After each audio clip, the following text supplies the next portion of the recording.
there has been lots of discussions about Tech Jacket being swapped from a male character in the comics to a female character in the animated series of Invincible. But for some people, the discourse is a little bit different, as we have this tweet with 14,000 likes that ultimately got locked by the OP. You can see a response even saying, didn't want to believe it, but yeah. What are they talking about? Well, let's take a look at the OP.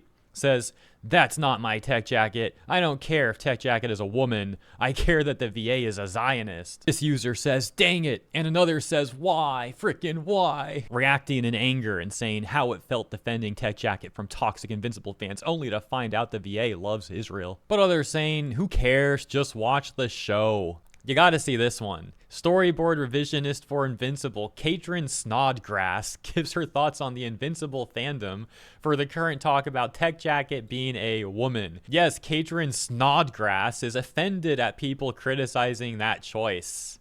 And do you know who this person is, by the way? This is someone who worked on notorious show, I can't even say the name, oh gosh, High Guardian Spice. This is a High Guardian Spice ex-employee. Like, bro, imagine saying you worked on High Guardian Spice. That's like as bad as working on Concord if you were like in the gaming industry. I worked on High Guardian Spice. Oh my gosh, that's a name I never thought we'd hear again, but here we are. The Invincible fandom is like wildly sexist. I knew that there was going to be a reaction to Zoe.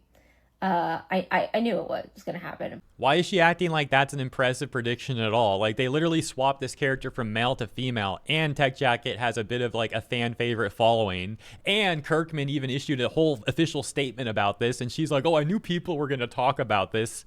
Yeah, shocker. But I think the thing that's annoying me is seeing so many comments that are like, oh, I'm fine with it because she's obviously there to be a love interest for Oliver, or she's obviously there to serve the interest of other male characters in the show. Women are autonomous beings that can do things for their own reasons that don't actually have to involve men.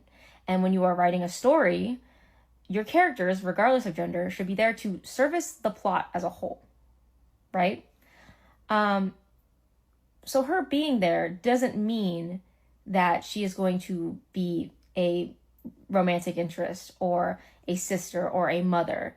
There are other things that women can be, because I know this is going to be shocking for you Invincible fans, because this is like a really big exclusive headline, but you know, women are people. Women are people, and don't just exist for men. And that's something I think you guys need to learn, because holy shit, these comments ain't it, bro. This take is actually so horrible. Her points are so bad that I gotta unpack this in multiple steps here. All right, so first of all, let's start at the very beginning. She says that the Invincible fandom is wildly sexist. And her proof of this is a few comments that she cherry-picked where people are like, I wonder if she's gonna date Oliver.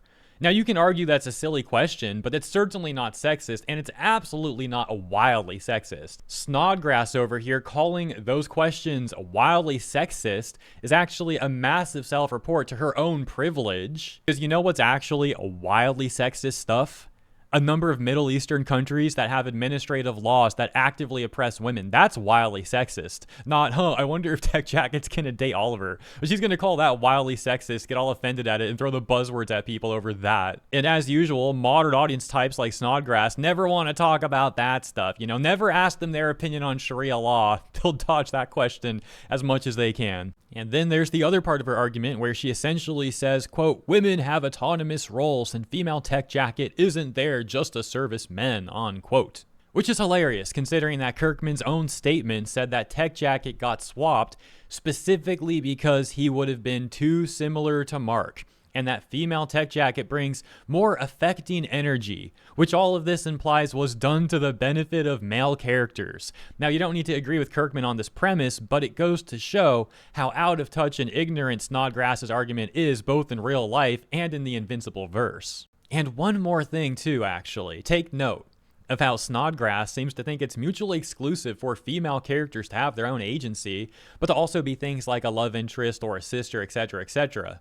This is such an insane take because there's an almost endless amount of female characters in fiction who are these things, but still very cool on their own, and yes, with their own agency. The fact is, obviously, a female character can be a wife or a sister, again, etc., and also have their own agency and do cool things on their own. She's the one who, like I said a second ago, is the one acting like that stuff is mutually exclusive, which one could argue is actually her making a sexist take. Interestingly enough, this whole tech jacket swap discourse is occurring as a clip is currently going viral of Jennifer Newsom, the wife of Gavin Newsom, who is the governor of California, where she talks about how she will change protagonists from male to female in books that she reads to her kids.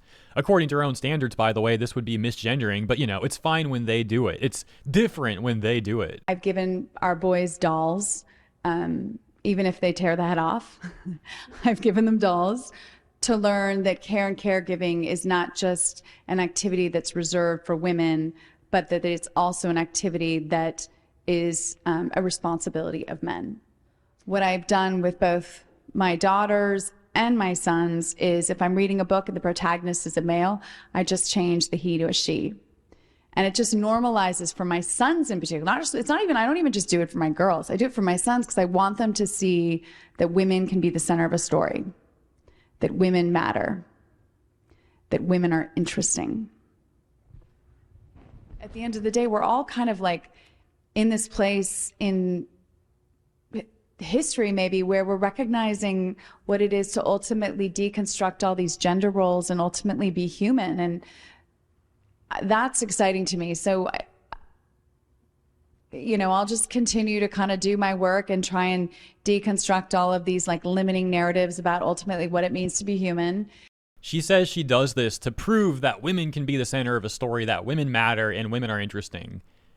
She's going about this in an extremely dishonest, manipulative way, though. This is a horrible approach at trying to make those points to her kids. This is actually insane. Hey, to prove that women matter, we're going to lie to your face and manipulate you? Like, is she out of her mind? Why would she do something like that? Why would she say this? It's actually crazy. And the fact that she doesn't have the self-awareness to see that is also crazy. There's plenty of examples that she could actually use of awesome women throughout history or amazing women in fiction, but instead of doing that, she takes this extremely dishonest, deceitful approach and again has no self-awareness to realize how bad that is. She thinks she's like this extremely moral person for doing this. And you gotta love when people like her also talk about how they're deconstructing gender roles when they're really not. These people are the biggest perpetuators of gender norms out there. And if you're familiar with anime and gaming localization discourse and how corrupt that industry is, it's kind of interesting how similar her rhetoric is to the stuff we've seen from these corrupt EN localizers too. Although not surprising in the least, but I'll leave it there for today. Hope you guys enjoyed the video. Let me know what you think about the latest here. And have a great weekend, everybody. Thank you once again for tuning in. And I'll see you next time.